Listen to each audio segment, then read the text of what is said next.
từ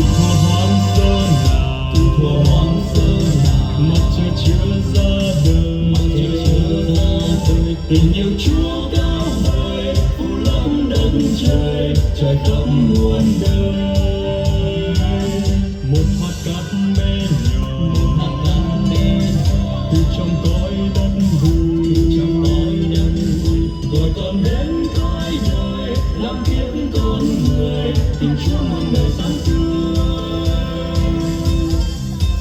Xin con trong con vui này đời con năm tháng với đầy mong lên thân thương tình ai Chúa ơi tình Chúa lần thôi nuôi con hồi xưa ngọt ngào tình yêu sao qua thành sao đời con trong tay của Chúa. Chúa ơi tình Chúa cao sâu từ thuở hoang sơ nào mặt trời chưa ra đời tình yêu Chúa cao vời phủ lấp đất trời trải khắp muôn đời. Một hạt cát bé nhỏ từ trong cõi đất vui gọi con đến cõi đời làm kiếp con người tình Chúa muôn đời sáng tươi.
Từ thuở hoang sơ nào mặt trời chưa ra đời tình yêu Chúa cao vời phủ lấp đất trời trải khắp muôn đời. Một hạt cát bé nhỏ từ trong cõi đất vui gọi con đến cõi đời làm kiếp con người tình Chúa muôn đời sáng tươi. Gọi con đến cõi đời làm kiếp con người tình Chúa muôn đời sáng tươi.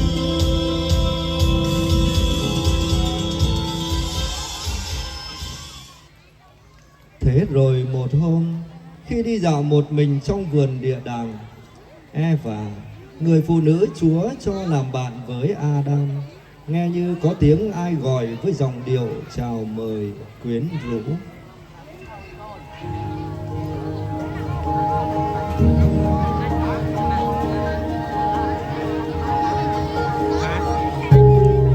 Này Adam, hết mọi trái cây trong vườn ngươi cứ ăn, nhưng trái của cây cho biết điều thiện điều ác thì ngươi không được phép ăn, vì hễ ngày nào ngươi ăn chắc chắn ngươi sẽ phải chết.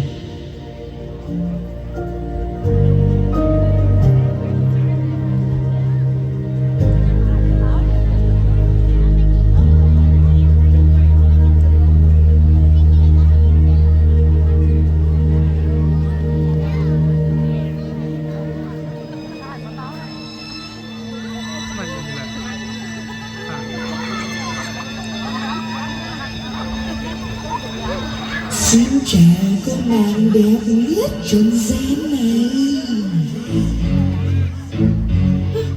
Bác, người gọi tôi đấy hả? Chứ còn ai vào đây được nữa.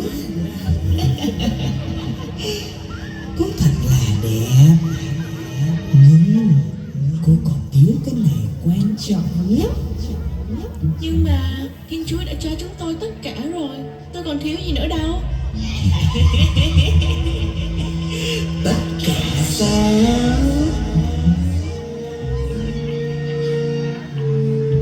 À, chỉ có trái của cây biết điều lành, điều dữ là chúng tôi không được ăn thôi. Vì Thiên Chúa đã bảo, ngày nào chúng tôi ăn thì chúng tôi sẽ phải chết. Thấy chưa? Làm gì mà Thiên Chúa cho các ngươi tất cả? Cái đó là cái quan trọng. Nếu cô ăn, cô sẽ được thông minh, quyền năng bằng Thiên Chúa.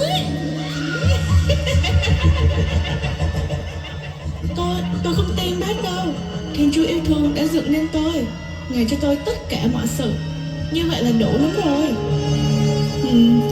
Thế là cô muốn suốt đời chỉ quanh quẩn trong cái khu vườn bé tí tẹo này thôi à?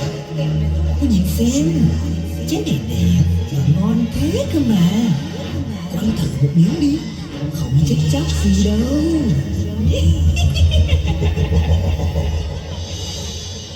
Có thật là ăn trái này rồi tôi sẽ thông minh bằng Thiên Chúa không? Tôi cam đoan với cô bằng tất cả danh dự.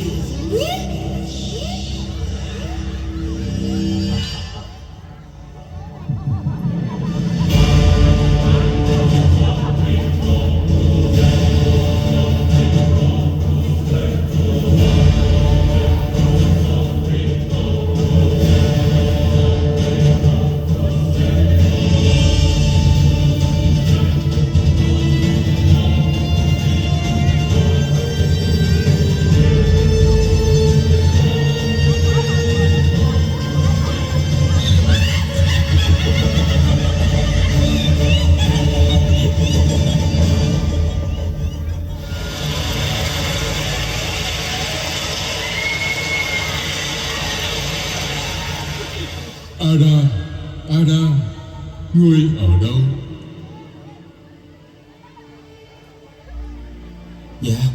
Dạ, con nghe tiếng Ngài, nhưng con sợ hãi vì con đang trần truồng. Ai đã nói cho ngươi biết là ngươi trần truồng? Có phải ngươi đã ăn trái của cây mà ta đã cấm ngươi không được ăn? Dạ, người đàn bà Ngài cho làm bạn với con, chính nàng đã ăn và cho con ăn. Không, chính con rắn đã lừa dối con nên con mới ăn. Các ngươi đã không vâng lời ta, đã phớt lờ trước lời ta cảnh báo. Vì thế đất đai sẽ bị trút giữ và trổ sinh gai góc. Ngươi phải làm việc đổ mồ hôi mới có cơm bánh, cho đến ngày trở về với cát bụi. Thiên Chúa đã đuổi ông bà ra khỏi vườn địa đàng trong sự hối tiếc khôn nguôi.